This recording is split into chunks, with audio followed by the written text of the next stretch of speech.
Muy buenas tardes a todos y a todas. A nombre del Centro Vives de la Universidad Alberto Hurtado y en conjunto con nuestros colegas de la Universidad de Santiago, la Universidad Arturo Prat y el Servicio Jesuita a Migrantes, tengo el honor de darle la más cordial bienvenida a este seminario que le da cierre al trabajo que como Observatorio de Migraciones y Movilidad Humana hemos desarrollado durante el año 2022, al cual le hemos llamado Protección de Personas en Movilidad Humana a un año de la entrada en vigencia de la nueva ley. Como primera etapa, como primer año de trabajo, nos pareció crucial a nosotros poder monitorear, darle seguimiento a la implementación de esta nueva ley y nos parecía fundamental hacer partícipe también a la población migrante y refugiada. De tal manera, durante todo el año 2022 se desarrollaron diversas actividades como consultas ciudadanas, foros, desde donde se levantó información, se rescataron perspectivas para poder evaluar justamente la implementación de la nueva ley y, por cierto, para poder elaborar, esbozar también políticas públicas o al menos propuestas. El Observatorio de Migraciones y Movilidad Humana es una iniciativa conjunta, un sueño colectivo entre estas tres universidades y el Servicio Jesuita a Migrantes, pero no sería posible sin el valioso apoyo de la Agencia de las Naciones Unidas para Refugiados, como también de la Embajada de Francia en Chile y, por cierto, de la valiosa colaboración de la Coordinadora Nacional de Migrantes, de la Asociación de Venezolanos en Chile e Infomigra. Sin duda, no podíamos estar presentando los resultados que hoy expondremos sin su colaboración. En esta actividad tendremos dos momentos. En una primera instancia, Juan Pablo González, coordinador de nuestro observatorio y además jefe de estudio del Servicio Jesuita a Migrantes, va a presentar los resultados de este primer año de trabajo. Y en un segundo momento vamos a tener un conversatorio con invitadas de lujo y por lo pronto creo que es muy importante que se queden hasta el final porque vamos a tener un espacio para compartir también, va a haber un vino de honor y yo aprovecho de darle la palabra también a Valesca Ureta, directora del Servicio Jesuita a Migrantes, directora nacional, que nos va a dar palabras de bienvenida. Muchas gracias.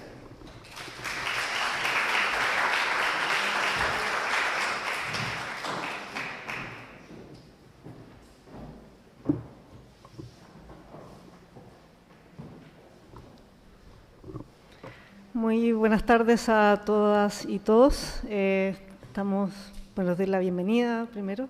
Estamos muy contentos, muy felices de poder estar acá. Esto era un sueño que estamos aquí todos reunidos, pero que tiene un trabajo gigante detrás, de mucho tiempo, de mucho esfuerzo, de mucho cariño también y de mucho compromiso con las personas migrantes y refugiadas, que son nuestra razón de existir, ¿no?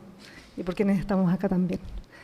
Así que nada, solo agradecer también la presencia, agradecerles a las instituciones aliadas, los institutos del Centro de Estudios, de la Universidad de Santiago de Chile, de la Universidad Arturo Prat, por estar acá, también a Infomigra, a Soben, y a quienes también hoy van a acompañarnos en el conversatorio. Así que toda nuestra gratitud por estar acá, por el compromiso que todos los que vienen aquí a escuchar, a preguntar, también a reflexionar junto a nosotros tienen. Quienes están conectados también, les mandamos también muchos saludos y también gratitud por estar también en la transmisión. Sabemos que muchas personas no están acá en Santiago y que se están dando el tiempo de estar conectados. Y bueno, esto es también la concreción de lo que para todos los que pertenecemos al observatorio es cómo se debe trabajar, ¿no? Mancomunados, la academia, las agencias de cooperación. Aquí estamos con nuestras compañeras de ACNUR, compañeros de camino también, que sin el apoyo de ustedes y el camino recorrido en distintos ámbitos no sería posible que estuviésemos acá también, así que infinita gratitud como siempre. Así que nada, solo decir que muy importante las alianzas, muy importante el caminar juntos, muy importante estar con la sociedad civil, con la academia. También esperamos con mucha énfasis y con muchas ganas que el Estado también esté en esta misma senda. Y nada, solo los dejo para que puedan disfrutar y reflexionar junto a nosotros.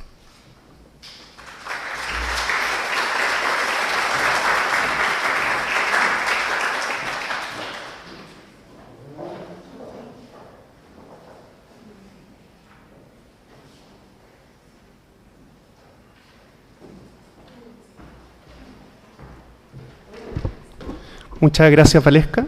Dejamos entonces el micrófono a Juan Pablo González. Como les decía, va a presentarnos el trabajo que se desarrolló durante este año. Juan Pablo es sociólogo, jefe de la unidad de estudios del Servicio de Jesuita Migrante y también coordinador de nuestro observatorio. Adelante, Juan Pablo.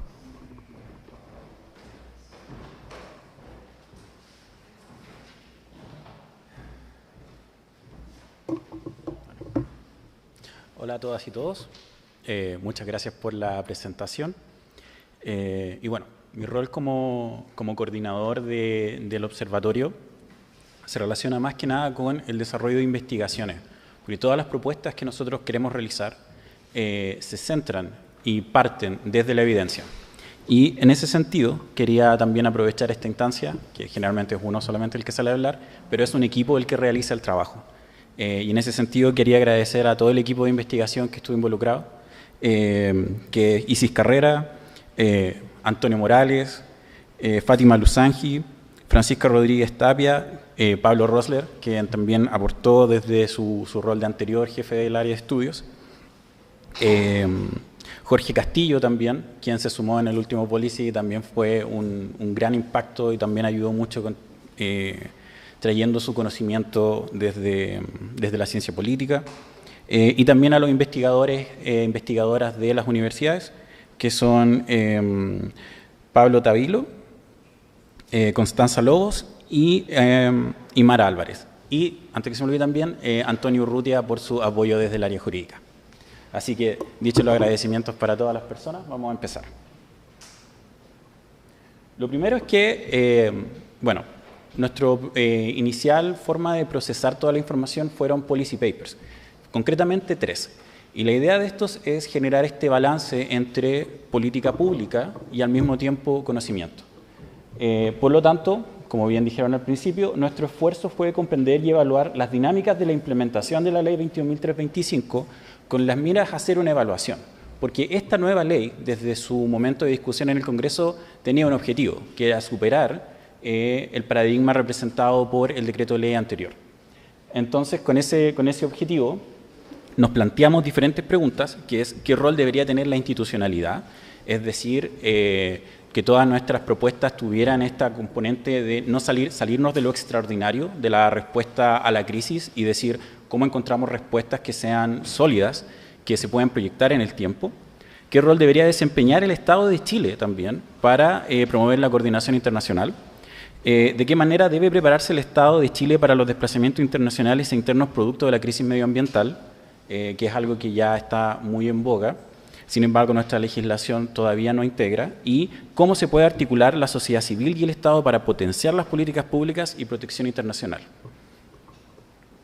Entonces, antes que nada, una contextualización para que estemos todos viendo el fenómeno desde el mismo ángulo. Lo primero que tenemos que constatar es que la migración en los últimos 10 años en Chile ha cambiado. Primero que nada, y esto es un dato muy importante, si bien la pandemia tuvo un efecto en disminuir los flujos migratorios, es importante notar que el crecimiento desde el 2018 hasta el 2021, de acuerdo a la última estimación del INE y CERMIG, es de un 14,1%. Es decir, incluso en el periodo pandémico, la comunidad migrante siguió creciendo. Y también hay un cambio importante, que es que en términos de nacionalidad, los colectivos más numerosos son Venezuela, Perú, Haití y Colombia. Y este es un primer cambio que no deja de ser muy decidor, y es que las naciones más prevalentes son naciones que no son fronterizas. Haití, obviamente, tiene su calidad de isla, y eso cambia mucho las dinámicas como teníamos hace más de 10 años, que era, por ejemplo, Perú y Bolivia, que eran países que lo único que se mantiene es Perú. También se produce una drástica disminución durante el periodo 2020-2021, que obviamente responde a la pandemia. Sin embargo, en lo que sucede entre enero y septiembre del 2022 ya empezamos a apreciar una recuperación que empieza a acercarse a los periodos prepandémicos, que es bastante acelerada. Y de hecho, más que estar capitaneada por un descenso en las salidas, está capitaneada por un aumento en las entradas. Y esa dinámica tienen que tenerla en cuenta porque significa que los migrantes que están llegando a Chile son nuevos migrantes, no son, digamos, comunidad que empieza a crecer. Y también quiero que vean en el gráfico, esos son el crecimiento de los registros de ingresos por paso no habilitado que realiza Policía de Investigaciones por mes.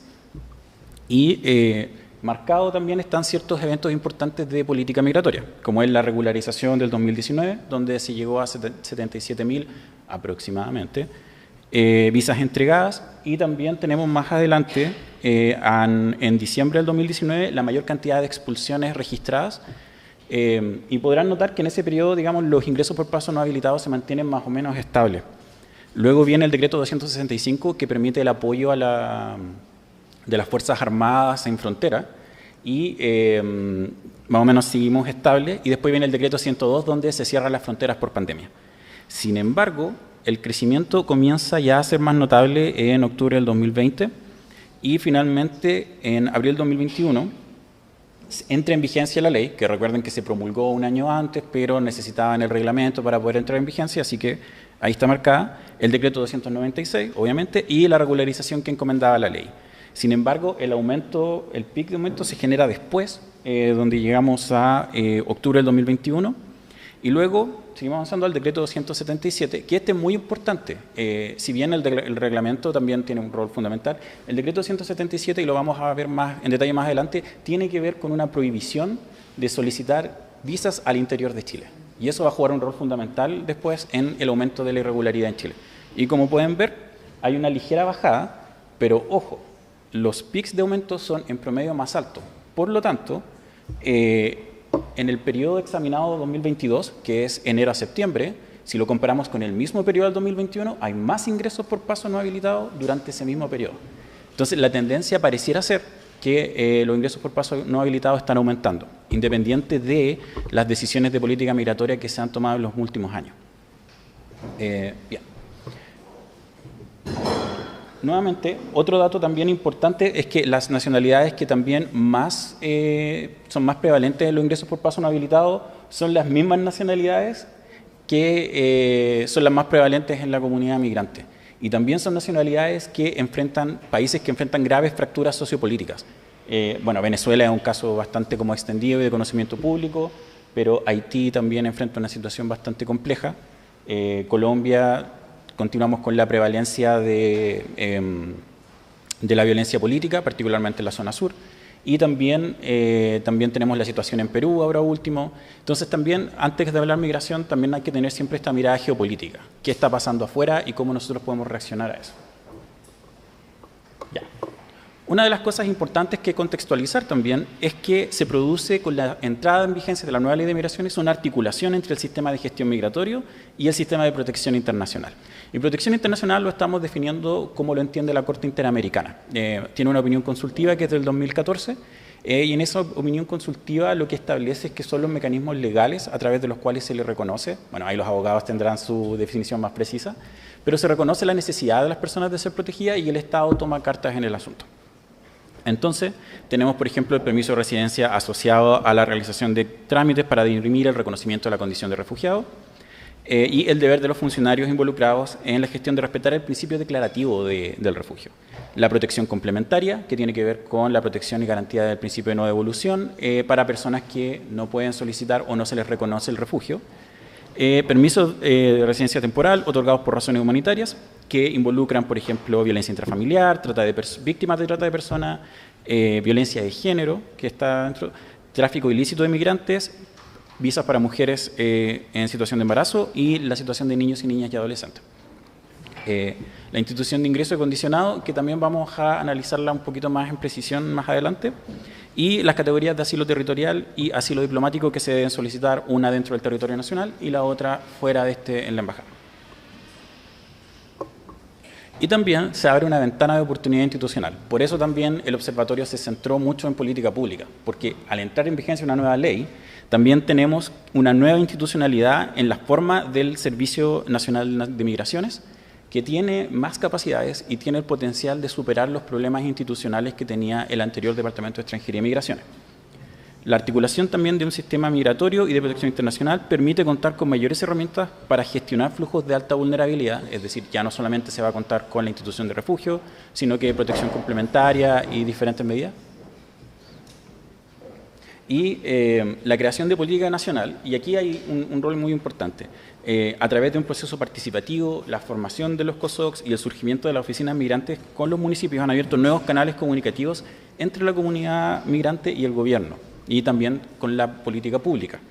Y en ese sentido nosotros también hemos constatado la importancia de todos estos organismos que son más territoriales a la hora de bajar la política pública. Y la presidencia pro tempore del proceso de Quito, que le toca este año a Chile, y abre una oportunidad importante para generar propuestas ambiciosas que integren coordinación multilateral. Perfecto. Ahora, la construcción del diagnóstico. Aquí viene mi parte favorita, que es la metodología. Y lo que hicimos fue diseñar 4 instrumentos a través de un proceso multidisciplinario. Contamos ahí en el equipo con cientistas políticos, abogados, bueno, yo que soy sociólogo, y en el diálogo de todo eso se formaron 4 instrumentos. Y la idea es poder entrar a hacer un diálogo, no que cada instrumento avanzara, digamos, en paralelo, sino que cada uno respondiera a las necesidades y viera lo que los otros no podían ver.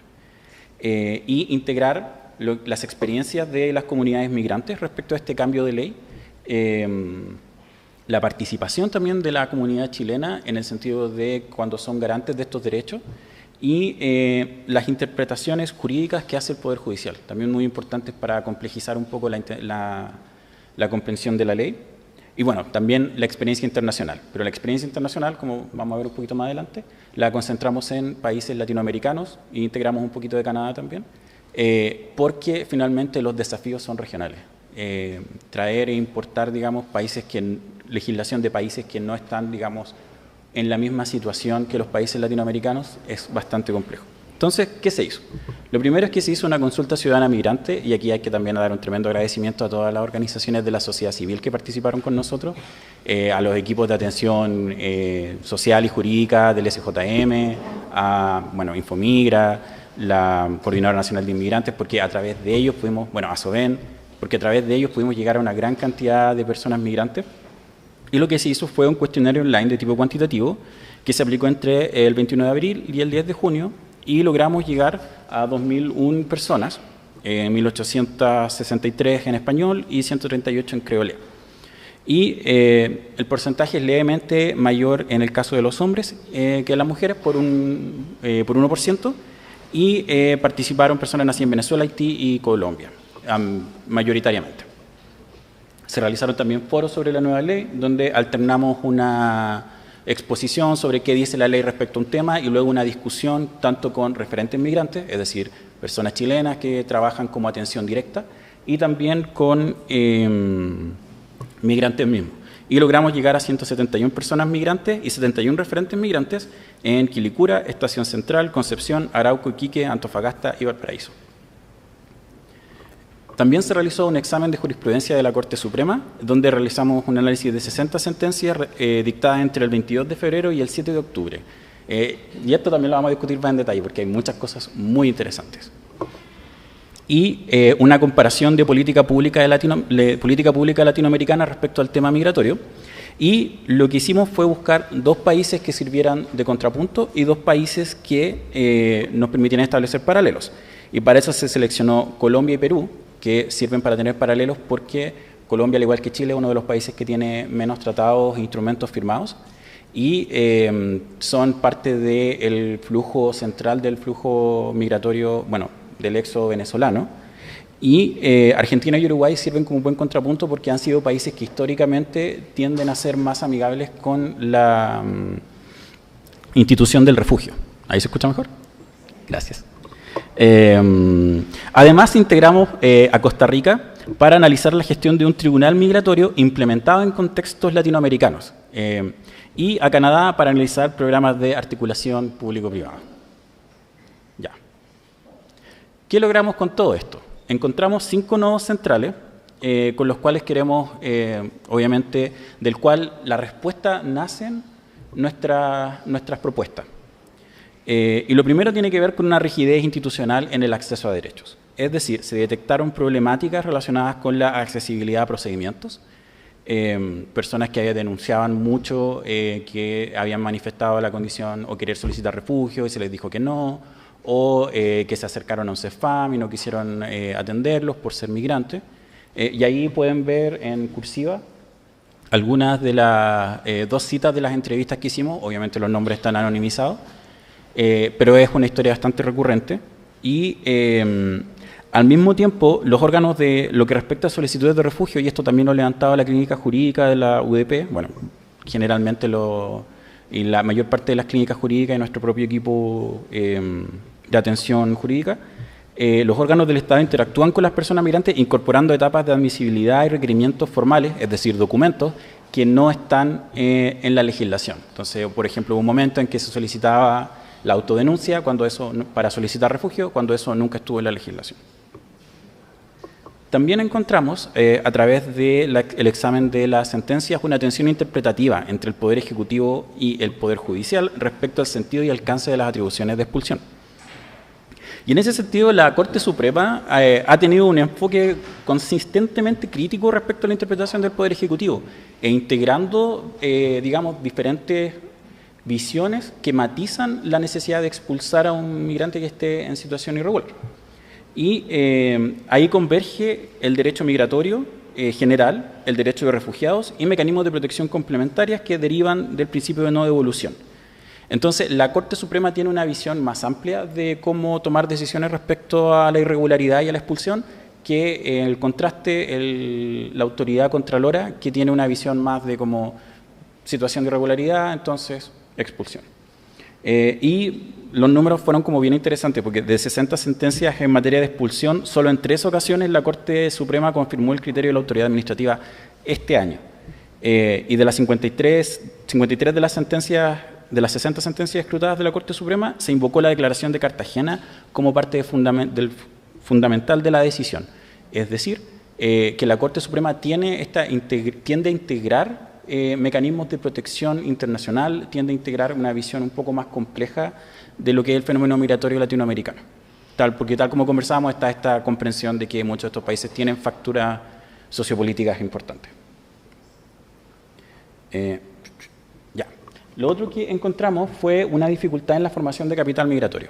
Y aquí en capital migratorio nos referimos a una serie de conocimientos, de redes y de técnicas que le permiten a las personas migrantes navegar la burocracia chilena y llevar a cabo con éxito su proyecto migratorio. Y esto no es necesariamente saber una ley, es por ejemplo cosas como, por ejemplo, si yo quiero obtener esto, tengo que hablar, no sé, si quiero tener atención en salud, más que hablar con el CEFAM directamente, tengo que ir primero al municipio a preguntar, porque ahí me van a derivar más rápido. Cosas de ese estilo, que son conocimientos más pragmáticos.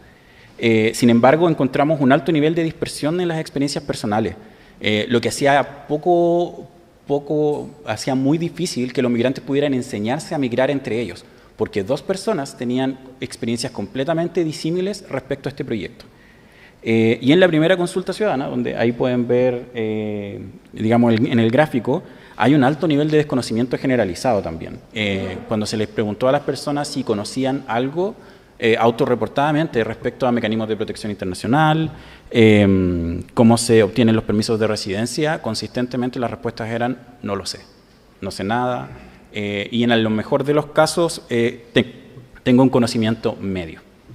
Entonces, esto redunda también y se conecta con la aplicación, con la complejidad que hay en la aplicación de normativa, porque muchos funcionarios también no tienen a mano los protocolos para poder hacer funcionar esta nueva ley. Entonces ahí se generan estas divergencias.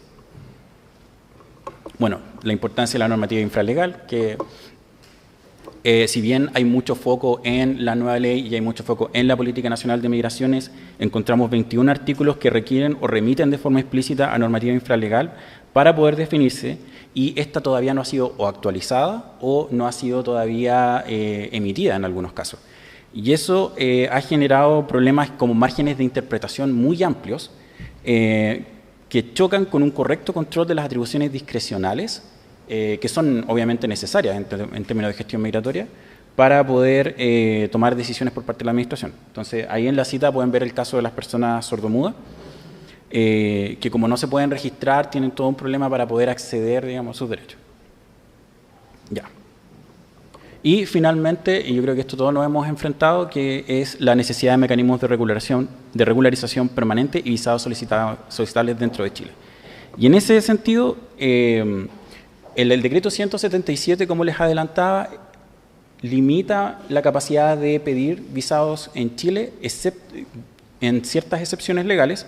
Sin embargo, analizando la ley 21.325, se faculta al Poder Ejecutivo para disponer de procedimientos reglados de regularización. Entonces, la posibilidad está, simplemente no se está llevando a cabo. Ya. Y las propuestas. Bueno, como les dije al principio, nosotros sacamos 3 policy papers y estos son, digamos, como los highlights de cada uno de ellos. Para poder verlos más en detalle y poder ver todos los diagnósticos que hicimos, pueden buscarlo, están en la página del observatorio, www.observatoriomigraciones.cl, haciendo promoción. Ok.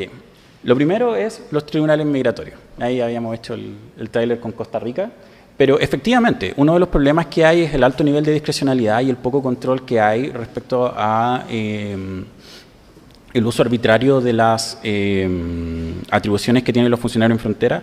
Por lo tanto, crear una instancia que genere frenos y contrapesos respecto a la autoridad administrativa es vital para poder continuar.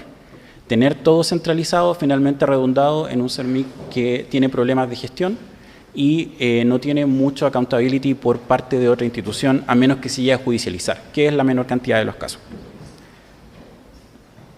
La siguiente propuesta es fortalecer las vías comunicativas en el extranjero, que iría un gran camino para preparar a las personas con una nueva ley, fortalecer a los consulados chilenos, expandir alianzas de trabajo en conjunto entre consulados e instituciones extranjeras y elaborar perfiles regionalizados de personas en movilidad en los principales países emisores, que eso tiene que ver también con las necesidades particulares. Reformar el decreto 177, si no lo habían visto venir, ahora es. Y primero que nada, mejorar los permisos laborales y generar un permiso de inserción laboral que se pueda solicitar dentro del territorio nacional a petición de interesados frente a una oferta laboral, permiso de reincorporación laboral para aquellas personas cuyos derechos laborales hayan sido infringidos, y un permiso de emprendimiento para ser solicitado al interior del territorio nacional, o como cambio de categoría migratoria que permita a la persona, mediante la comprobación de ingresos vía boleta de honorario, poder regularizarse. Y también, como habíamos conversado, incorporar una visa humanitaria relativa a desplazamientos forzosos y consecuencias y desastres asociados a personas desplazadas por desastres naturales o eventos relacionados con la crisis climática. México también tiene una y Argentina también tuvo un proceso respecto. Así que ahí hay antecedentes muy interesantes. Y fortalecer la comunicación interinstitucional, que es promover mecanismos que permitan aunar criterios interpretativos de atribuciones funcionarias a través de circulares emanadas desde el Servicio Nacional de Migraciones y implementar las perspectivas desarrolladas por la Corte Suprema y la Contraloría en la materia, y también obviamente eso involucra los tratados internacionales que Chile ha firmado, y priorizar la revisión y actualización normativa infralegal necesaria para la definición de conceptos relacionados con la ejecución de procedimientos de protección humanitaria. Bueno, todo esto lo pueden ver más en detalle en los policy. Fortalecer la participación ciudadana y de gobiernos locales. Una de las cosas que más nos llamó la atención fue lo obsoleto y lo poco ágil que es tener un sistema centralizado de respuesta ante un fenómeno que adquiere y que cambia muy rápido. Y en ese sentido genera instancias de coordinación entre los servicios territoriales a nivel comunal, instalar canales de comunicación entre los servicios públicos locales y el CERMIC, que también fue una gran necesidad, integrar la participación de organizaciones de la sociedad civil migrante y promigrante, no solamente al COSOC, que va a jugar un rol fundamental en generar también confianzas, que eso también es una parte muy importante de la participación, generar confianza entre la institucionalidad y la comunidad de inmigrantes que son afectadas por las leyes. Y fomentar la coordinación con organismos territoriales para implementar programas en el marco de la Política Nacional de Migrantes. Todos estos 3 documentos los pueden encontrar en nuestra página, como les decía, ojalá los puedan leer y esperamos sus apreciaciones también. Muchas gracias.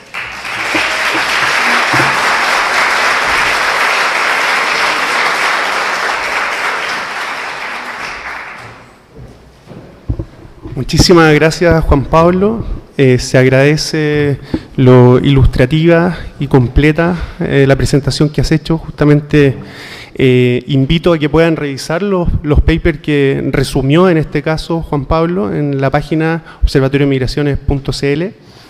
Y dejo con ustedes a Daisy Margaret, quien va a moderar el panel de conversación hoy. Daisy es parte del comité de gobernanza de nuestro observatorio, también del directorio del Servicio Jesuita de Migrantes, casi es parte de nuestra casa en la Universidad Alberto Hurtado, ha sido parte también, es una destacada académica, es doctora en Sociología por la Universidad Autónoma de Barcelona y una experta en estudios migratorios, por cierto. Ella les va a presentar a este gran panel que hoy tenemos para compartir y escuchar. Muchas gracias.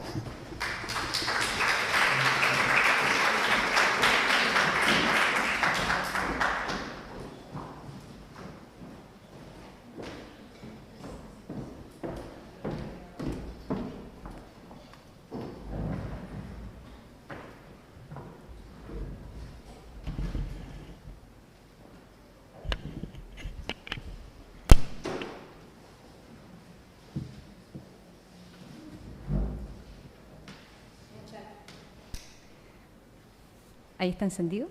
Ahí sí. Muchas gracias, Nicolás. Muy buenas tardes a todas y a todos. Es realmente un agrado poder conducir este panel, que tiene grandes invitadas. Para comenzar, quisiera invitar a pasar adelante a nuestras panelistas, a Rebeca Senalmor Rejas, quien es jefa de la Oficina Nacional de ACNUR en Chile.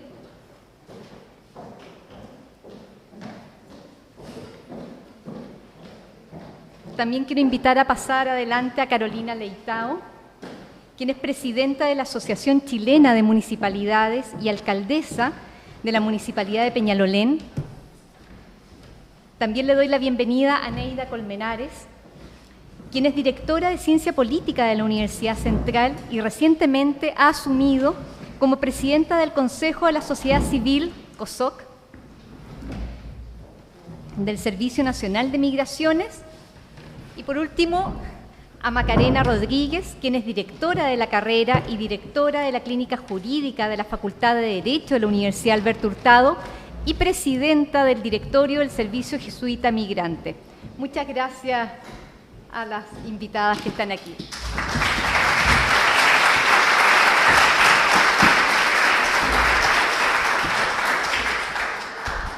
Antes de comenzar, vamos a explicar brevemente cómo va a ser el funcionamiento de este panel.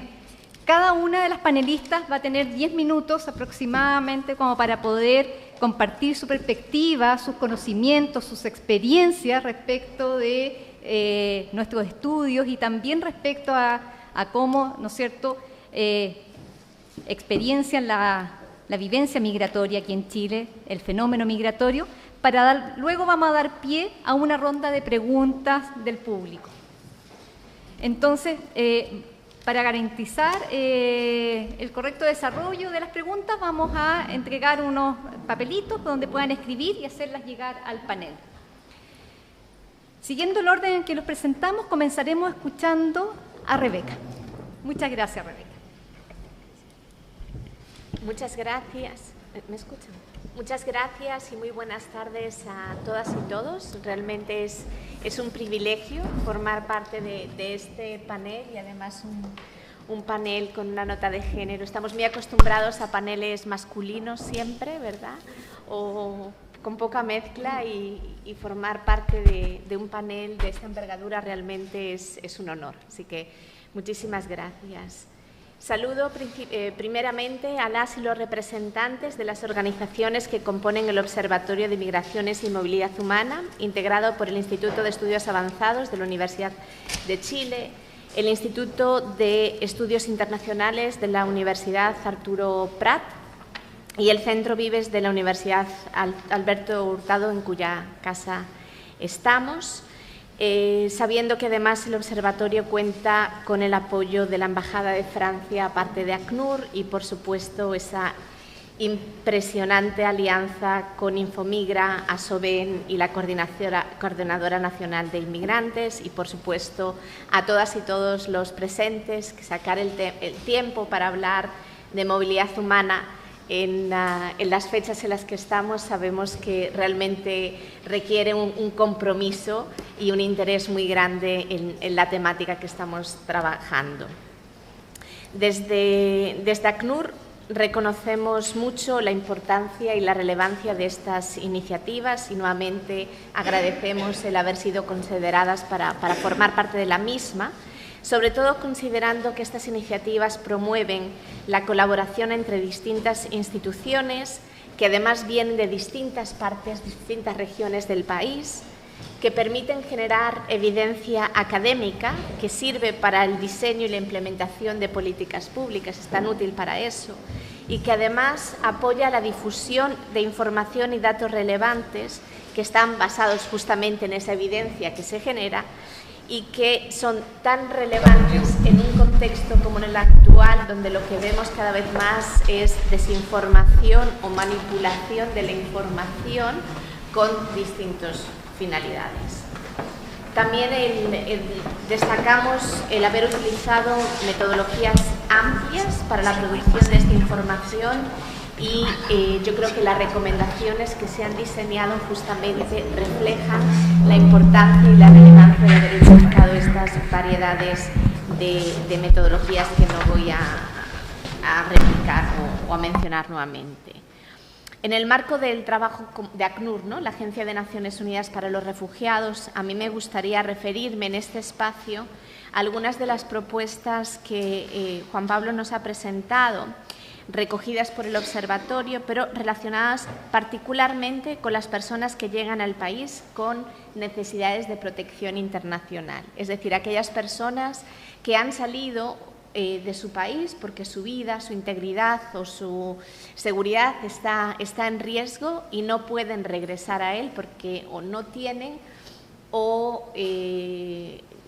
la protección de su Estado al respecto. En este sentido, escuchábamos muchas de las propuestas, pero voy a mencionar algunas otras que están en los estudios que nos hacía el observatorio ante los desafíos que se han identificado y que son varios para el otorgamiento de protección internacional en Chile.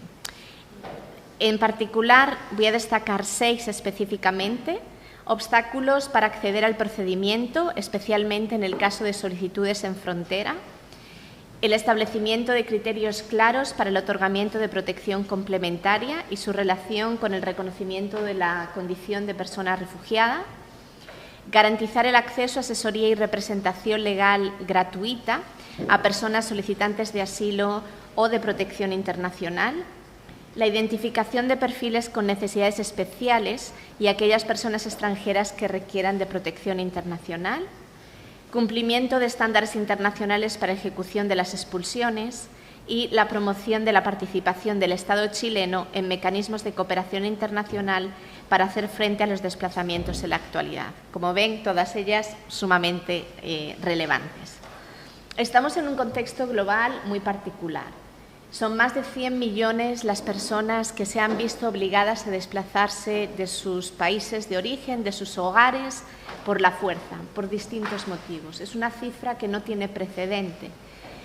Nunca habíamos visto desde la Segunda Guerra Mundial unas cifras de personas, de seres humanos, porque hablar de números es una cosa, hablar de personas en carne y hueso es muchas veces otra, que se han visto dejar sus hogares. Y América Latina no es una excepción. La situación, por ejemplo, de Venezuela Es la situación de desplazamiento forzado más grande de la región, pero está entre las 3 mayores del mundo en estos momentos, solamente por detrás de Ucrania y de Siria. Eso hace también que los movimientos mixtos en las Américas, particularmente durante los últimos años, y cuando hablamos de movimientos mixtos a lo que me refiero son movimientos que incluyen tanto a personas migrantes como refugiadas, como personas apátridas u otras que requieran de protección complementarias, han significado un desafío para todos los países de la región, por la magnitud de estos movimientos, pero también por las necesidades humanitarias y de protección de las personas que se están desplazando. En este sentido, la Comisión Interamericana de Derechos Humanos recientemente ha recomendado la adopción de un enfoque de complementariedad para enfrentar los movimientos mixtos a gran escala, como en el contexto y la situación en la que estamos, con objeto de expandir los canales regulares, seguros y accesibles de movilidad humana y eliminar las barreras, tanto legales como prácticas, para que las personas puedan acceder a estatutos migratorios o de protección en función de sus necesidades. De esta manera, a través de la complementariedad entre los sistemas migratorios y los sistemas de protección internacional, se puede gestionar de una manera mucho más eficiente los movimientos mixtos, dando así una respuesta adecuada conforme a los estándares internacionales, respondiendo además a las necesidades de las comunidades de acogida, que muchas veces se ven sobrepasadas por las llegadas de un gran número de personas con necesidades diferentes o a veces unas necesidades muy acuciantes, y además contribuyendo al desarrollo desde lo local hasta lo nacional. Así, la regularización de la condición jurídica en Chile es clave para favorecer que las personas refugiadas y migrantes logren la autosuficiencia, puedan insertarse progresivamente. Si pensamos un poco como en círculos de inclusión, ¿no? Las personas ahora mismo están excluidas de todo y poquito a poco van pasando a los distintos círculos, a los distintos niveles que buscan, en definitiva, llegar a alcanzar esta inclusión más general, hablando de la plena integración local como una solución duradera. Chile se encuentra en estos momentos en una etapa clave en este sentido, porque está definiendo su política nacional migratoria. Y ahí, desde la ACNUR, pensamos que es muy importante incluir la definición de algunas herramientas que justamente podrían fortalecer y mejorar la gestión de estos flujos mixtos, en los que, como decía, se desplazan personas con distintas necesidades, incluyendo muchas personas con necesidades de protección internacional. Desde la ACNUR creemos que es una instancia en donde resulta crucial utilizar un enfoque de complementariedad, las herramientas disponibles para mejor gestión de los movimientos mixtos, tanto para lograr que todas las personas que cumplen con los requerimientos puedan obtener un estatuto legal en Chile, en base nuevamente a sus perfiles y necesidades, como para facilitar su protección e integración en el país.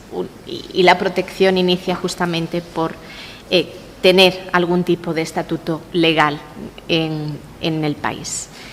Volviendo un poco a los 6 puntos que yo les hacía mención anteriormente, si me permiten, ahora me gustaría entrar un poquito más en detalle en cada uno de ellos. Con respecto al primero, acceso a procedimientos de asilo justos y eficientes, es fundamental aquí tener en consideración el contenido del derecho a buscar y recibir asilo, que es un derecho humano consagrado en la Convención Americana de los Derechos Humanos, en su artículo 22.7, y también en muchos otros instrumentos internacionales. Vinculado a esto, la CIDH ha señalado que el derecho a buscar y recibir protección internacional en un territorio extranjero es un derecho humano individual, que además tiene una serie de garantías que voy a detallar. El derecho de salir de cualquier país, incluyendo el propio. La admisión en el territorio de un tercer Estado. El principio de non-refoulement o no devolución, que incluye la prohibición de rechazo en frontera, la no discriminación, el acceso a un procedimiento de asilo o de reconocimiento de la condición de refugiado justo y eficiente, que tenga las garantías adecuadas, que permita, en base a esas garantías, determinar si la persona reúne los requisitos o no para ser reconocida como refugiada. La posibilidad de que su caso sea revisado por una instancia superior, el derecho a un remedio efectivo y el acceso a derechos económicos, sociales y culturales que permitan facilitar su integración local. En este sentido, y con vistas a la efectividad del derecho a buscar y recibir asilo, resulta extremadamente importante que la autoridad contralora en frontera no realice rechazos sin que haya habido un examen adecuado de la situación de las personas que puedan requerir de protección internacional.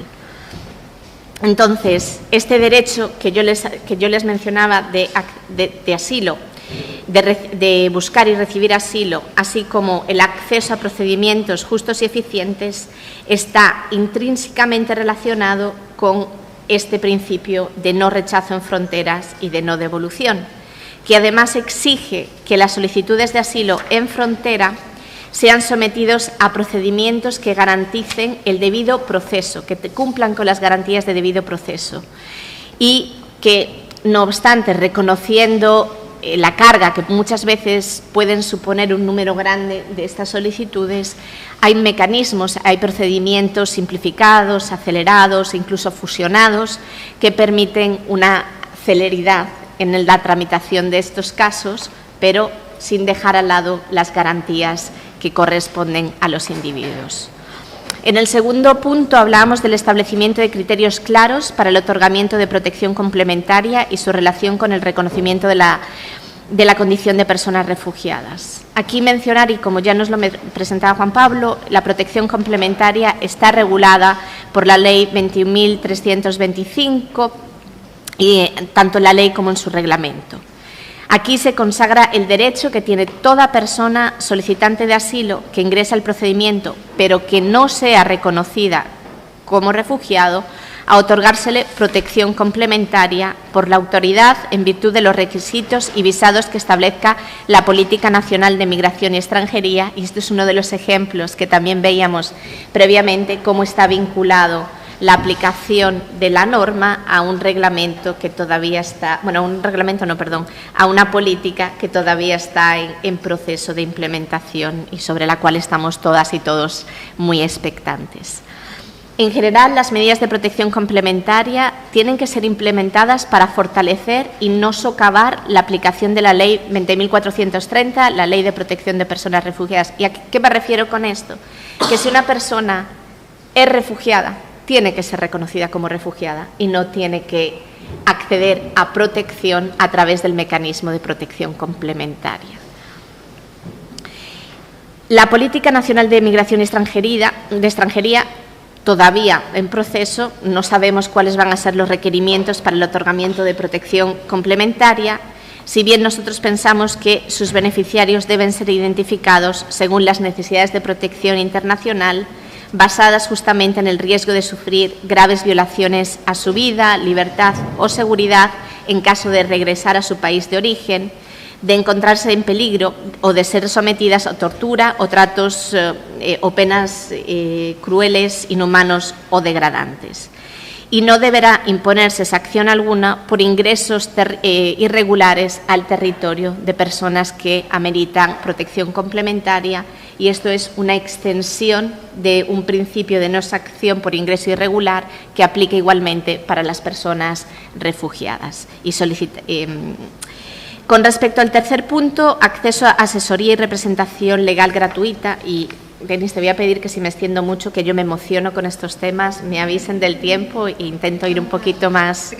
3 minutos, perfecto, más rápido. De acuerdo nuevamente con la Corte Interamericana, las personas solicitantes de asilo y aquellas que requieren de protección internacional deben tener acceso a procedimientos justos y eficientes que permitan un correcto examen de su solicitud y que cumplan las garantías mínimas del debido proceso, las cuales incluyen, entre ellas, el derecho a la información y orientación adecuadas y el derecho a asistencia jurídica gratuita. La asistencia jurídica gratuita es un derecho clave para asegurar a las personas solicitantes de protección internacional un debido proceso, particularmente considerando la especial vulnerabilidad en la que estas personas llegan al país. Aquí compartirles buenas prácticas de otros países de la región que han asegurado la asistencia legal gratuita en sus legislaciones nacionales y a través de organismos públicos. Ese es el caso de Brasil, que en su ley establece que la Defensoría Pública de la Unión va a proveer asistencia jurídica integral y gratuita en el marco de los procedimientos de asilo. México y Argentina también cumplen y tienen estas medidas. Desde ACNUR, además, consideramos que es importante asegurar el acceso a asistencia jurídica gratuita y que se podría hacer perfectamente en el marco de instituciones públicas que ya existen en Chile, como la Corporación de Asistencia Judicial. Y nos gustaría aprovechar para destacar la valiosísima labor de aquellas instituciones de sociedad civil, así como abogados y abogadas que, frente a la carencia de estos tipos de mecanismos de asesoría pública, ellos brindan asistencia jurídica gratuita. Y me gustaría mencionar también que este tipo de medidas, además, contribuyen a limitar las prácticas abusivas y muchas veces altamente onerosas que a veces se dan entre gente que no tiene muchos escrúpulos y que busca lucrarse de las necesidades y las vulnerabilidades de esta población. Con respecto a la identificación de perfiles con necesidades especiales y de aquellas personas extranjeras que requieren protección internacional, en estos movimientos que hablamos, son movimientos mixtos, donde hay multiplicidad de personas, es importante que podamos hacer una identificación rápida de las necesidades y perfiles de ellos para poder derivar a los distintos mecanismos en este enfoque de complementariedad que yo les mencionaba previamente. Y para ello es imperativo el tener un sistema de registro fortalecido lo más antes posible en el tiempo. Y esto además permite identificar personas con antecedentes, con conductas que podrían derivar a que no se puedan beneficiar de ciertos mecanismos de protección en el país. Con respecto a las expulsiones, yo creo que ya lo mencionaban en el observatorio, entonces tampoco voy a entrar mucho en ello, y si me permiten, ya para concluir, el último punto vinculado a la promoción de la participación del Estado chileno en mecanismos de cooperación internacional, y con eso ya voy concluyendo porque soy consciente que el tiempo lo voy pasando. Mencionar acá que las situaciones que vemos, ¿no? Veíamos la población que está llegando al territorio, Venezuela, Haití, pero también otras que a lo mejor no están llegando tanto a Chile como norte de Centroamérica, Nicaragua, han generado un aumento de las personas en desplazamiento, lo que además se ha habido incrementado por la crisis socioeconómica generada por la pandemia y el COVID.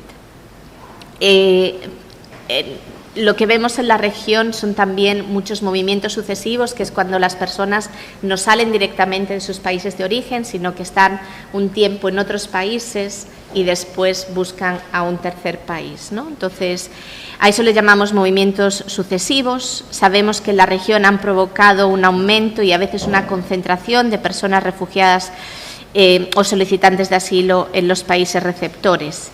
Y aquí hablar de la importancia de los mecanismos de cooperación y solidaridad internacional para atender estas situaciones. Estamos ante una dinámica regional frente a las cuales las soluciones de un solo país no sirven. Tiene que haber una cooperación, tiene que haber una responsabilidad compartida, que es realmente la que va a permitir llegar a atacar mejor los desafíos que están asociados a la protección de las personas refugiadas en estos contextos. Tales desafíos pensamos que requieren estrategias y enfoques que permitan mitigar y responder a estos efectos negativos de los movimientos sucesivos, en conformidad siempre con los principios e instrumentos jurídicos aplicables. Este reto se puede aliviar mediante la adopción de soluciones en el plano regional Y aquí mencionar que ya existen algunos mecanismos de cooperación internacional en la región, de los cuales voy a destacar solamente 3. La Declaración sobre Migración y Protección de Los Ángeles, que es muy reciente, del año pasado, la cual Chile es parte, el Proceso de Quito, que es un mecanismo que busca coordinar la respuesta a los movimientos específicamente de personas de Venezuela entre los países de América Latina, y Chile tiene de manera unánime la presidencia en el año 20.000, en este año, acaba de iniciar, y el Foro Mundial sobre los Refugiados, del cual Chile nuevamente es parte. Permítame concluir diciendo que el trabajo realizado por el Observatorio durante el año pasado, que es el primer año, felicitaciones, aborda también otros temas muy relevantes como el rol de los gobiernos locales, la institucionalidad y la información que requieren las personas refugiadas y migrantes. Todos estos temas los consideramos fundamentales en el diseño e implementación de una política migratoria que refleja y recoja las necesidades que existen, pero también la realidad local. Estoy segura que mis ilustres compañeras de panel van a atender estos temas, entonces, por mi parte, quedo atenta a las posibles preguntas y muchísimas gracias también con la flexibilidad con el tiempo. Muchas gracias.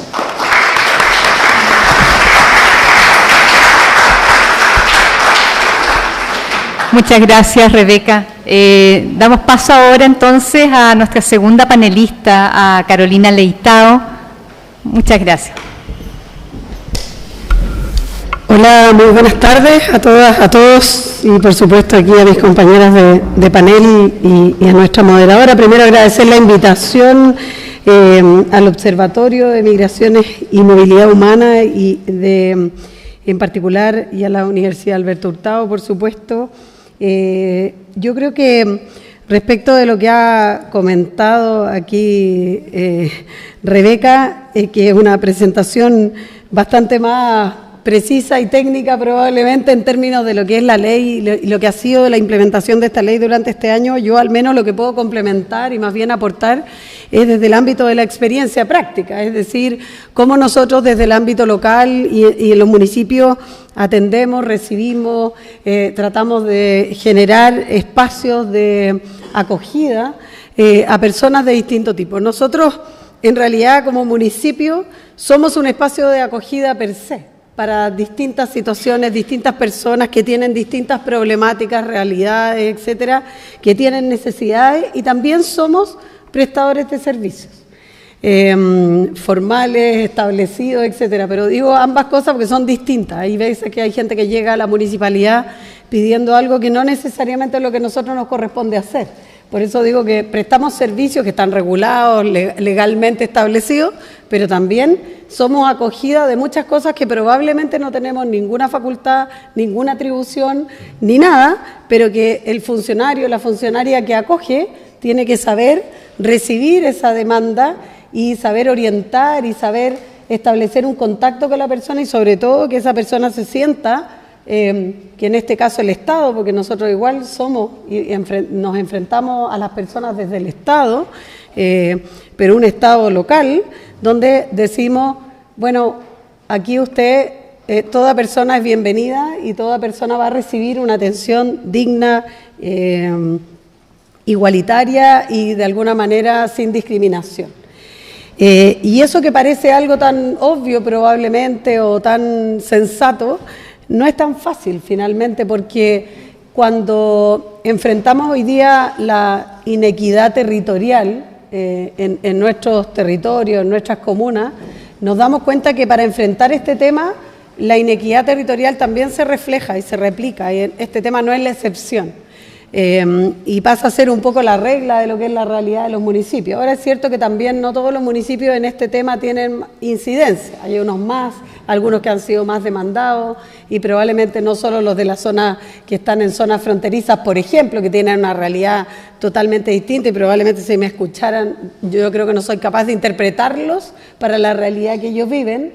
Es distinta la realidad que vivimos los municipios de la región metropolitana, que así como la migración tiene varias etapas de países, también tiene etapas en comunas, o sea, se va reflejando desde que llegan a una zona fronteriza hasta que después se empiezan a desplazar por el territorio y por supuesto que llegan a las zonas donde hay trabajo, donde hay oportunidades o donde hay al menos redes o más que redes, hay instituciones, hay institucionalidad donde poder ir a recibir acogida, digamos, y poder hacer un trámite y poder resolver, digamos, los temas más concretos que estas personas necesitan. Por lo tanto, el rol del municipio es un rol que uno es lo que la ley formalmente nos mandata y que obviamente la ley tiene una misión y le dice al municipio lo que tiene que hacer, y otra es aquello que en realidad hacemos y que muchas veces hacemos sin que la ley nos lo mandate. Y por eso que de hecho muchos municipios hace mucho tiempo comenzamos a tomar iniciativa en este tema sin tener necesariamente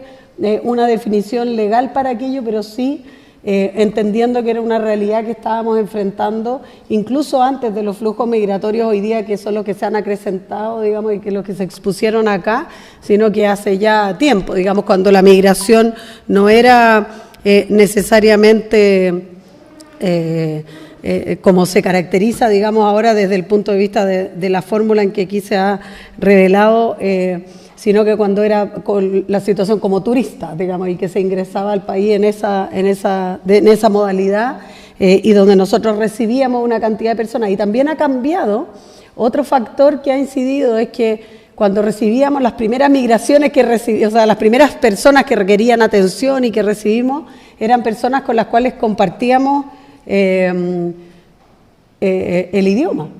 Y después nos empezó a pasar, bueno, particularmente con Haití, y luego creo que toda esa migración que ha llegado, digamos, desde la definición de cómo atendemos a una persona, ya no solo desde la dignidad de la atención, sino cómo tratamos de entenderlo, cómo tratamos de acogerlo, cómo tratamos de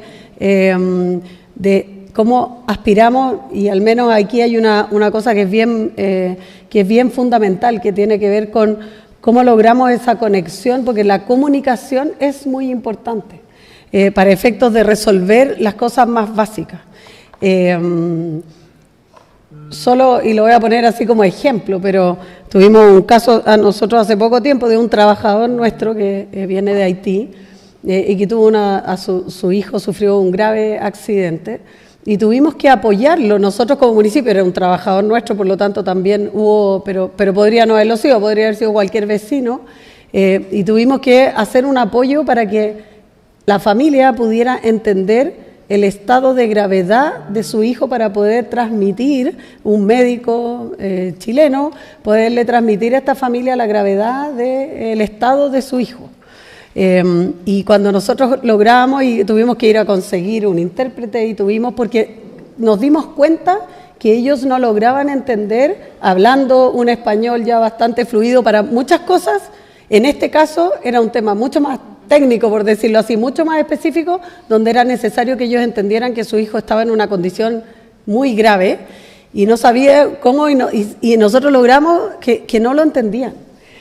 Y entonces, claro, cuando uno tiene una experiencia como esa, en este caso, claro, tuve la suerte de que era un funcionario, un trabajador nuestro, y por lo tanto se generaron las redes, se articularon rápidamente las redes. Su hijo iba a un jardín infantil de Integra, por lo tanto también ahí las tías del jardín tienen redes en el estado, etcétera, y pueden generar instancias. Pero uno dice, ¿qué pasará con aquellas personas que no tienen esas redes, que no tienen? Bueno, finalmente llegan a los municipios a solicitar información, a pedir, y cuando está la barrera idiomática, para un municipio es mucho más complejo.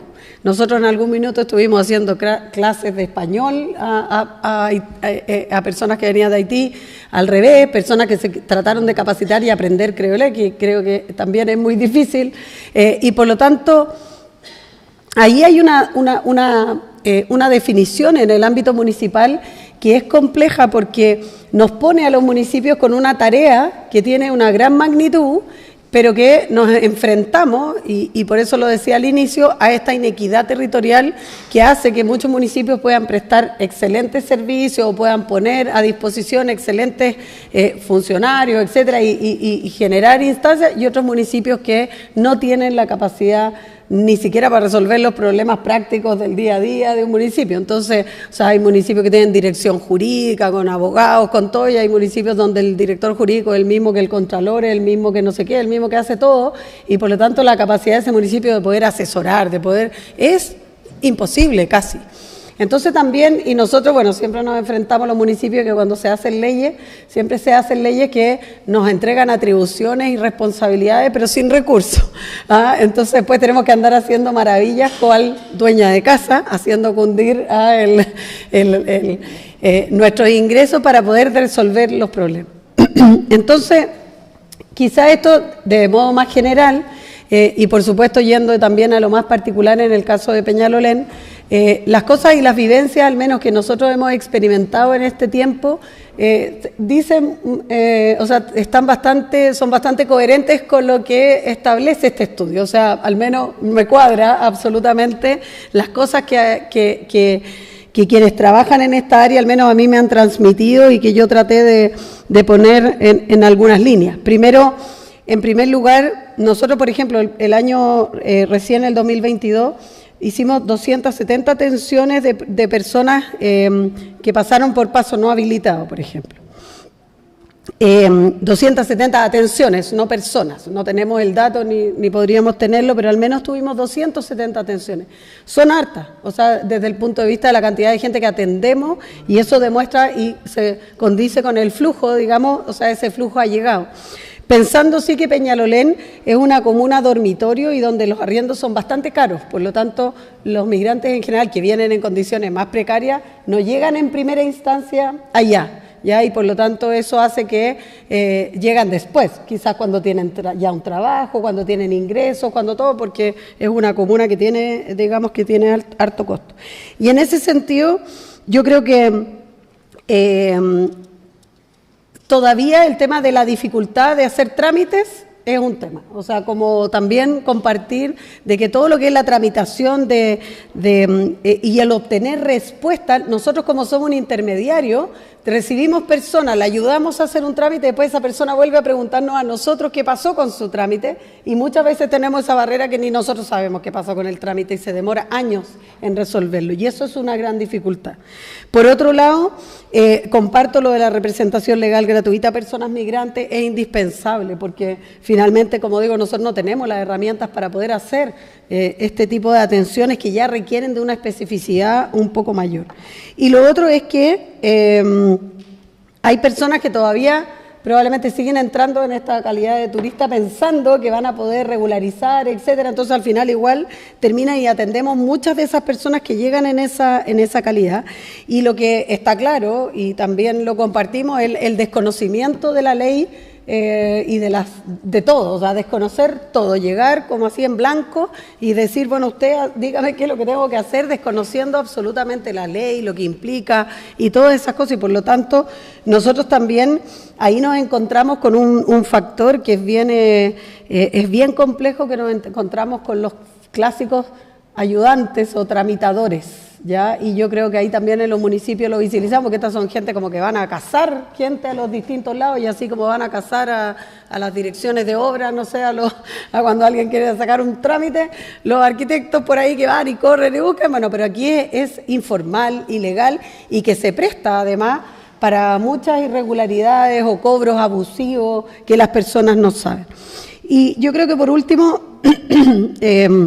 los desafíos para la sociedad civil y los gobiernos locales, como decía, el rol de acogida es el más importante, creo yo, y sin tener necesariamente esta responsabilidad legal, como somos el primer acercamiento, debiéramos todos tratar al menos y de generar las oficinas de migrantes. porque no todos los municipios las tenemos, y por lo tanto yo creo que ese es como el primer desafío. En la Asociación Chilena de Municipalidades tenemos una comisión de migrantes que preside el concejal Rodrigo Barco Independencia, y la idea es que justamente a través de este mecanismo poder también ir motivando. Lo segundo es la capacitación, en esto es una capacitación permanente, no basta con conocer la ley, no solo porque los funcionarios municipales también cambian, sino que porque esto se requiere de capacitar a muchos funcionarios de distintos ámbitos, no solo de la oficina de migrantes.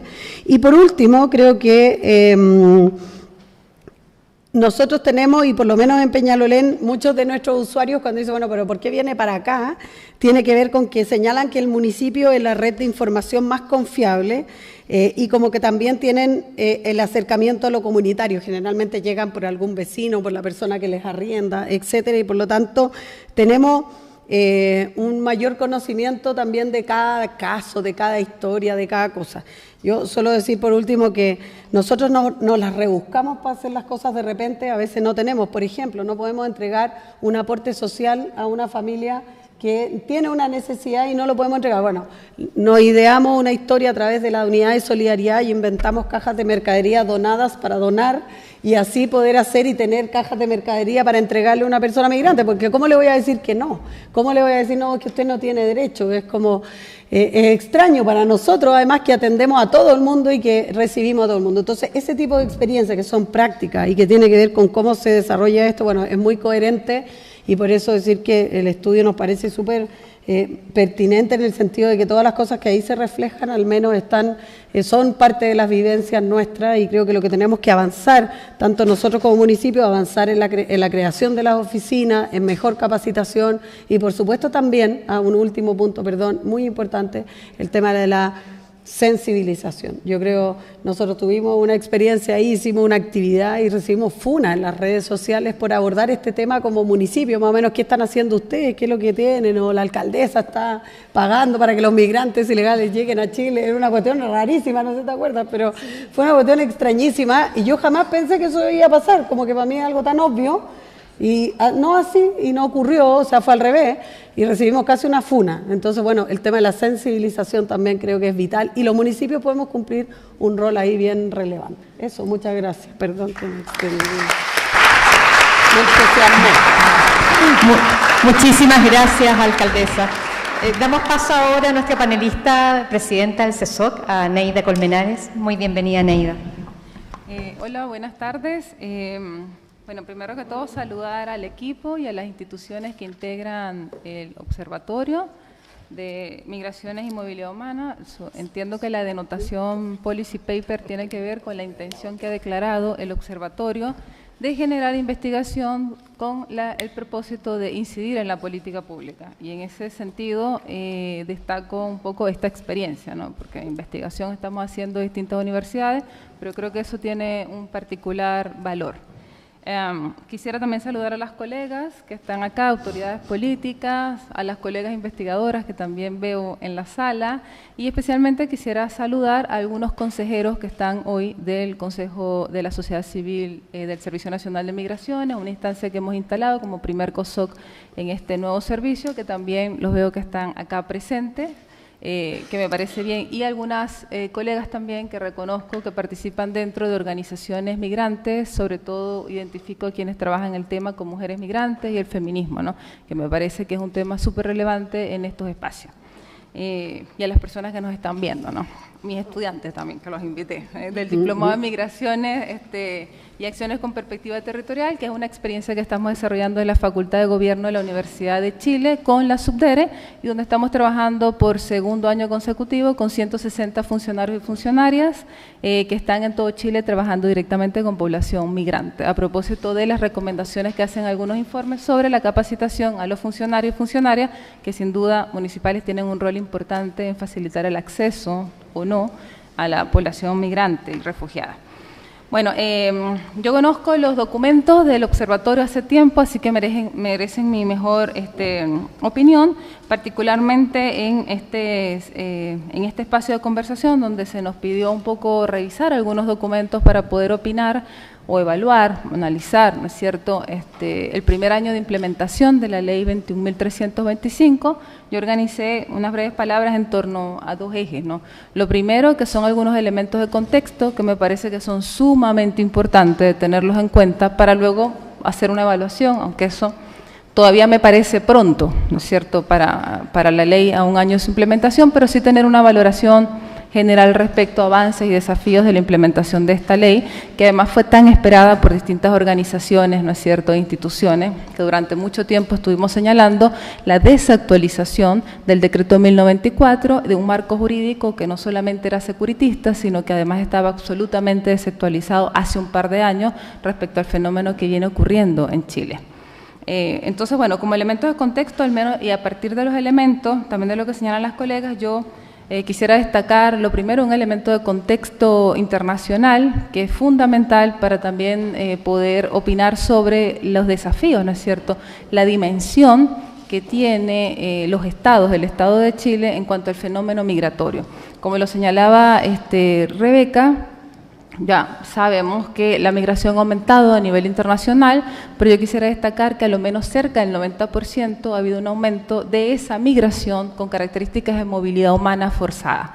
Por lo tanto, estamos hablando de un aumento de migración y refugiados, y ahí me parece que a propósito de la comunicación del fenómeno, es importante hablar de una crisis humanitaria de migrantes y refugiados, porque yo creo que eso también ayuda un poco a informar y a situar a las personas, ¿no es cierto?, del país y en América Latina de lo que estamos hablando, de movilidad humana forzada.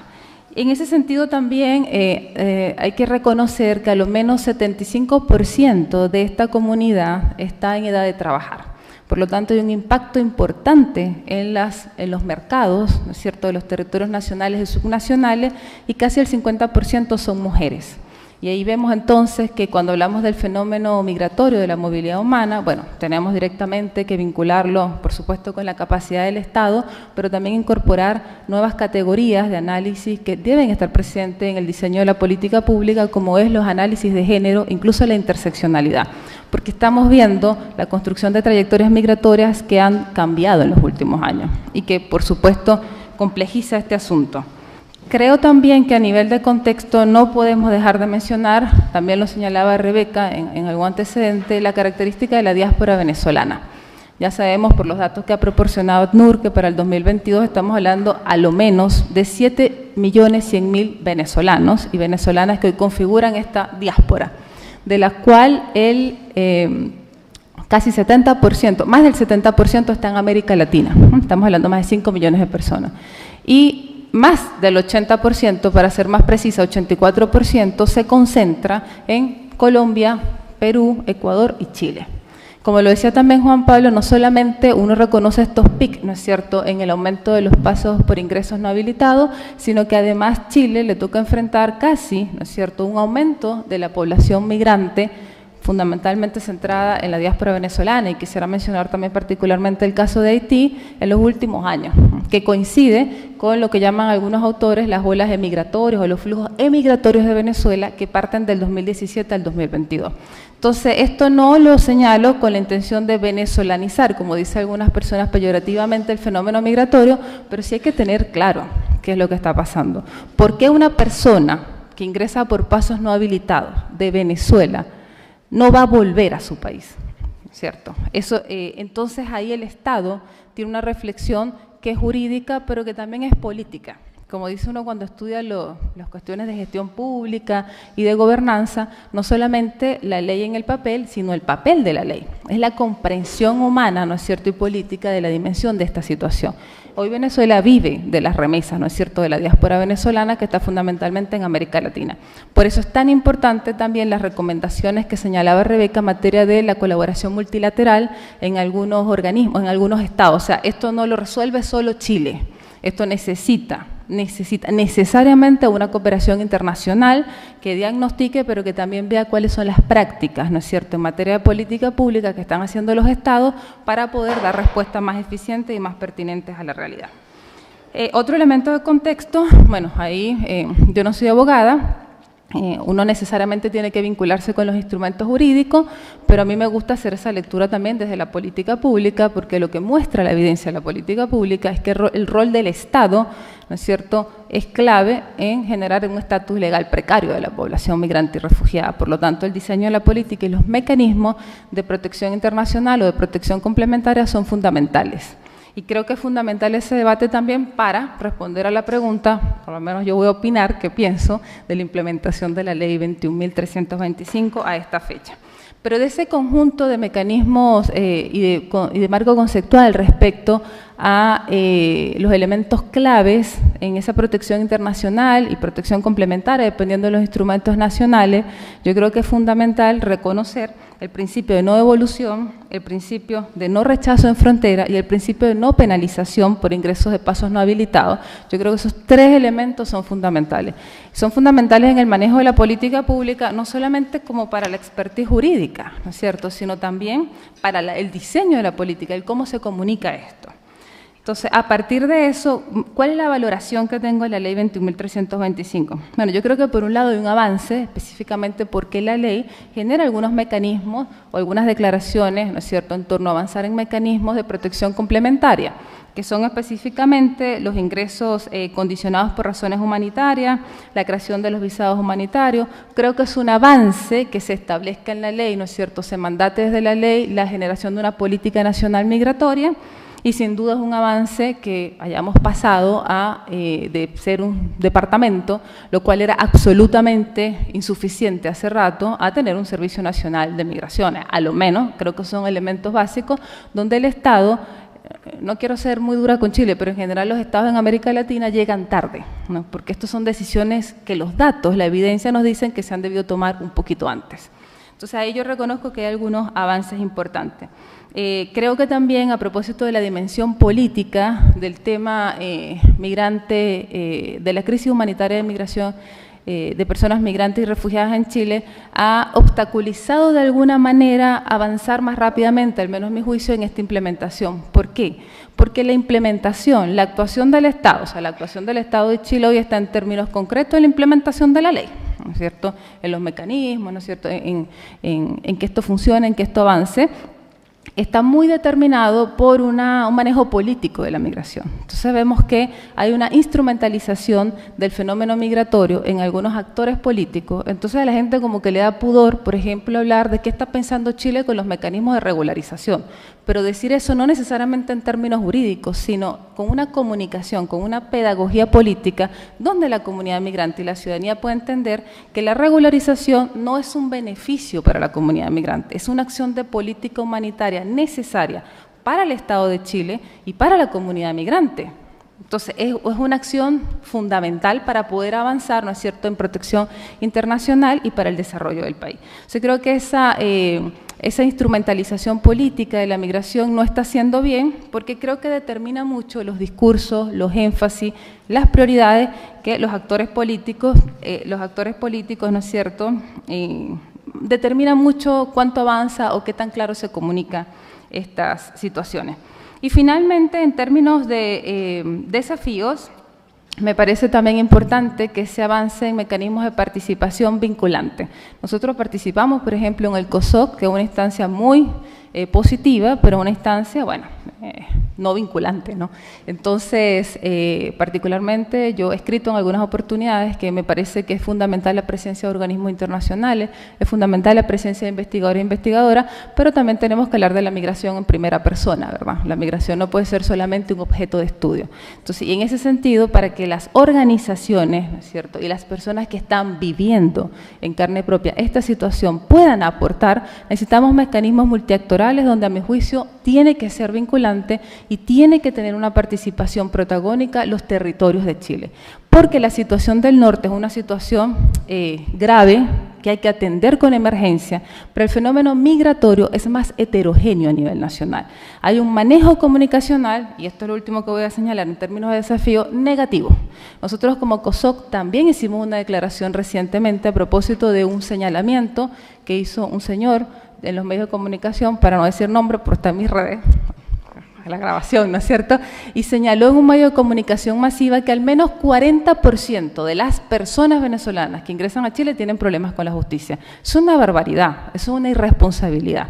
Nosotros como COSOC hicimos un llamado a los medios de comunicación y a las autoridades para que sean las autoridades quienes salgan a decir cuáles son las estadísticas que tiene y cuál es el tratamiento adecuado. Porque las organizaciones no pueden ser entonces organizaciones, entonces estar pidiendo información por transparencia, entonces estar haciendo lobby, entonces estar haciendo acciones de contestabilidad, porque eso es un rol que tiene y compete a la autoridad, decir cuáles son los datos que maneja, ¿no es cierto?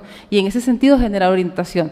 Y la verdad, a pesar de que yo tengo una buena impresión de algunas autoridades que han asumido el tema migrante, no tuvimos respuesta. Por lo menos yo no vi que hubiese una actitud proactiva de las autoridades en por lo menos decir cuáles son las estadísticas. Y eso contribuye a una percepción negativa que, insisto, afecta el avance de la implementación de la Ley 21.325, que los mecanismos que señalé hoy tienen mecanismos complementarios para la Ley 20.430.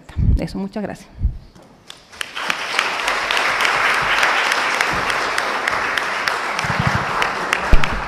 Muchas gracias, Neida.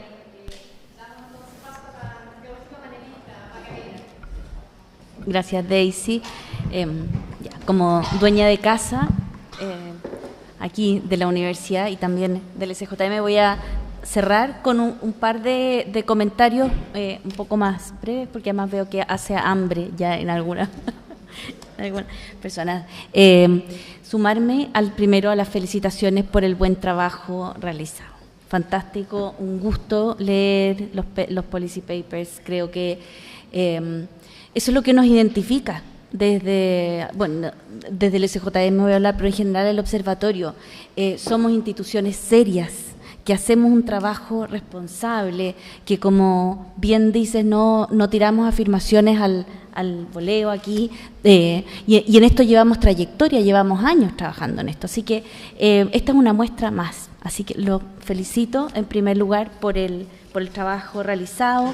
Le agradezco a todos los presentes, a todos los que están presentes de manera virtual también, a todos los que trabajaron y aportaron para el desarrollo de estos policy papers y a las distintas instituciones que forman parte del observatorio y que colaboran con él, como se ha dicho, también súper necesario para que algunos se dediquen a este trabajo serio, otros también tienen que aportar desde distintas partes.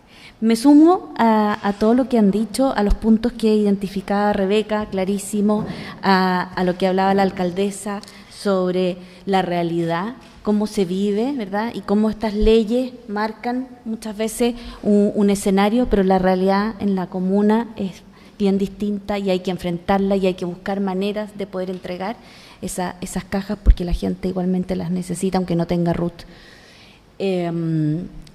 También, por supuesto, todo lo que ha señalado Nelda, la importancia de la participación de la sociedad civil en las políticas, en las decisiones. Honestamente, creo que hoy día es difícil pensar en que vamos a tener un COSOC vinculante como tal. A lo mejor estoy siendo súper abogada para esto. Porque eso requiere una modificación, pero sí un impacto, el que la voz de las organizaciones de la sociedad civil tenga relevancia, tenga importancia, sea tomada en consideración. Para eso no necesitamos una ley, sino una voluntad de querer reconocerla, y creo que por ahí es súper importante. Ya. Y respecto a los puntos que se señalan en el informe, por supuesto, me parece, y a las medidas que se proponen, me parece que son precisas, son claras. Aquí hay, insisto, un muy buen trabajo. Me quiero detener en un aspecto. Este informe dice qué ha pasado en Chile a un año de la implementación de la ley.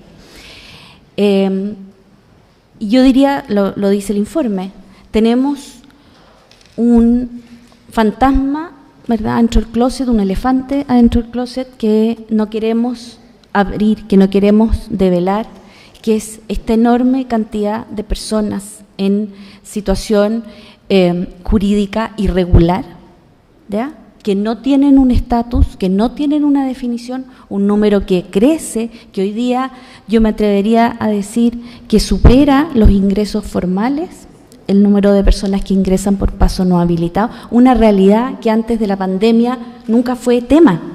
el porcentaje de personas que ingresaban por paso no habilitado era tan menor que nunca, desde las organizaciones que trabajamos, nunca fue un cuestionamiento, ¿ya? Porque además, siendo bien práctica, cada cierto tiempo los procesos de regularización o las solicitudes que hacíamos de manera individual podían dar una solución. Y porque además, se me va a caer el carnet, hace 20 años atrás, 15 años atrás, estar de manera irregular en el país, condición jurídica irregular, no era tan difícil, no era tan complejo. Las personas podían permanecer, trabajar, ser atendidas en el consultorio, era, por supuesto, como dijo la alcaldesa, un número mucho menor, pero la vida era más sencilla, ¿ya? No teníamos esta rutificación y esta control, ¿verdad? Registro social de hogares, ¿verdad?, que finalmente va caracterizando mucho a las personas y va identificando y va entregando beneficios sociales o derechos en base a una estratificación, una caracterización. Entonces, me parece que hoy día el gran punto, el gran punto del que desde todos los estados, desde todos los lugares hay que hacerse cargo es de este enorme número, pero que son personas, ¿verdad?, que están hoy día en condición jurídica irregular, en condición jurídica, sí, indeterminada, irregular. Lo que significa para las personas, ¿cierto?, lo que significa para sus vidas, lo que significa para su proyecto, lo que significa para la vida de esos niños, cambia radicalmente. Cuando tenemos un estatus no regular. Y cambia, por supuesto, también para el Estado. El Estado, decía, ¿cómo saber cuántas personas o cómo dar esta cifra, verdad? Bueno, es que cuando las personas no tienen un estatus y no hemos logrado todavía esa identificación, tampoco podemos tener ese dato. Entonces, el paper dice, el informe dice que que hay un avance, por ejemplo.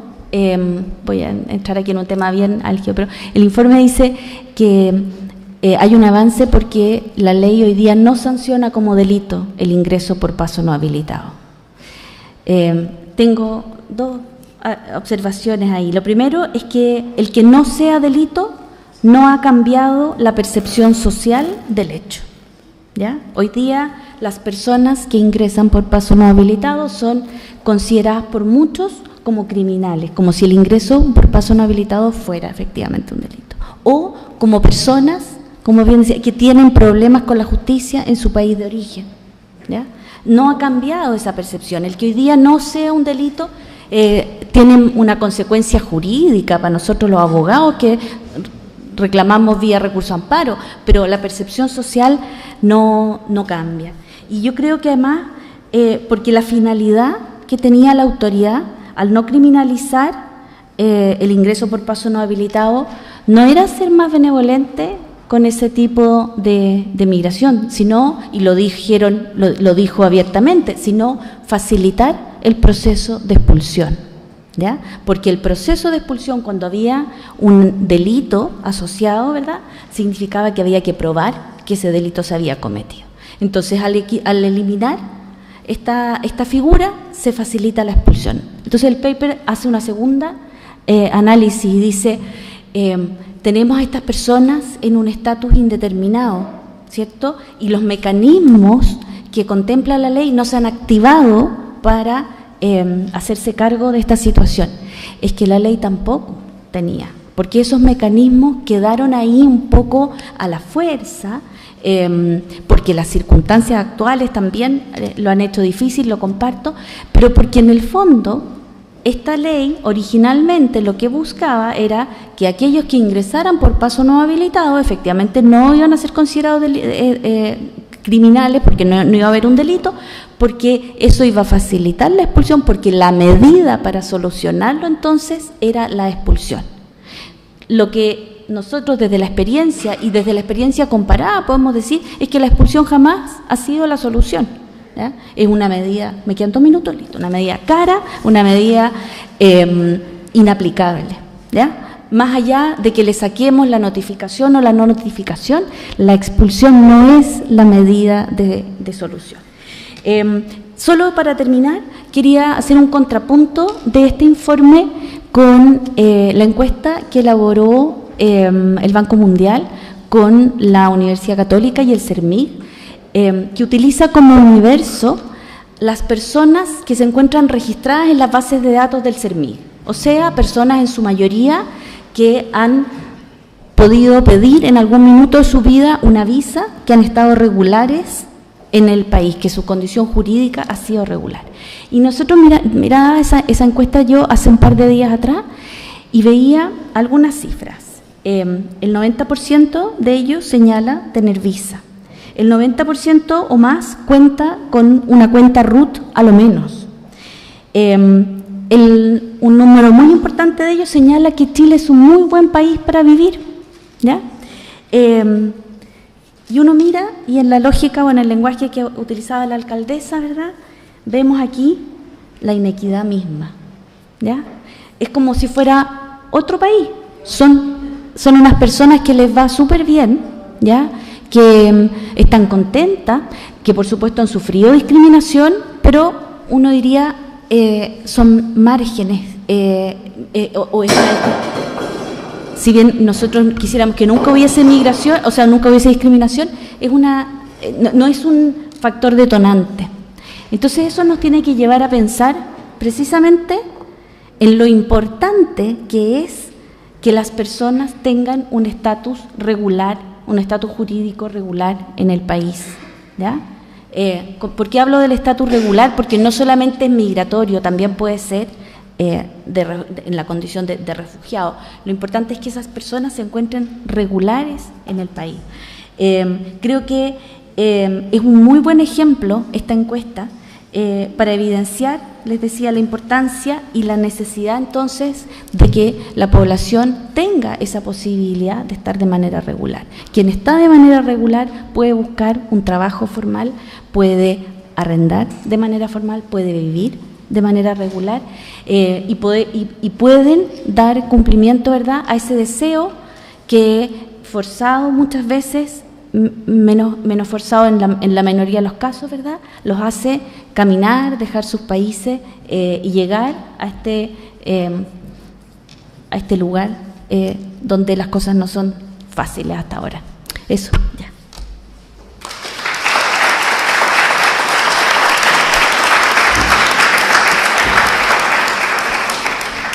Muchísimas gracias a todas las panelistas. La verdad es que ha sido un panel de lujo. Hemos podido compartir impresiones y también lo veníamos esperando. Estábamos con estas ganas de poder compartir lo que hemos trabajado durante ya un año, ¿cierto, Juan Pablo? Y todo el equipo, a Marcela, a Nicolás, ¿no es cierto?, a Ignacio y a Pablo en su momento que estuvo con nosotros. Señalar un aplauso, ¿no es cierto?, para el observatorio. Yo sé que hay inquietudes, hay preguntas también, ya la hora hace hambre. Esto nos llama a tener un segundo encuentro. Yo creo que de todas maneras tenemos que volver a juntarnos y juntarnos con ustedes en el fondo y poder abrir la conversación. Esta fue una primera llegada de poder plantear justamente lo que estamos haciendo, presentarnos de forma más amplia. El primer encuentro fue con los rectores de las universidades, quienes nos están apoyando. Ahora es con ustedes, ¿no es cierto?, sociedad civil, organizaciones migrantes, organizaciones del mundo local, organizaciones como el CESOC, ¿no es cierto?, organismos internacionales, que claramente necesitamos toda esta colaboración y retroalimentación como para poder seguir avanzando en esto que estamos haciendo. Estos documentos esperan constituir un aporte para la profundización del conocimiento del fenómeno migratorio. También en concordancia con el propósito que nos planteamos como observatorio, se espera poder incidir efectivamente en políticas públicas que impacten en el reconocimiento de los migrantes. Por ello buscamos ser un aporte, fortalecer el intercambio de miradas entre la sociedad civil y la institucionalidad del Estado. Muchísimas gracias.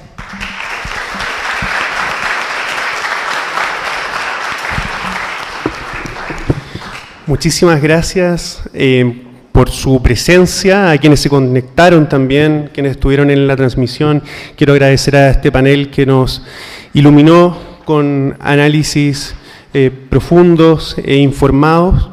Quiero dejar a todo el mundo invitado a un vino de honor, así que vamos a tener espacio para conversar también, y queremos agradecer finalmente al panel con un pequeño presente junto a Valesca Ureta de SJM.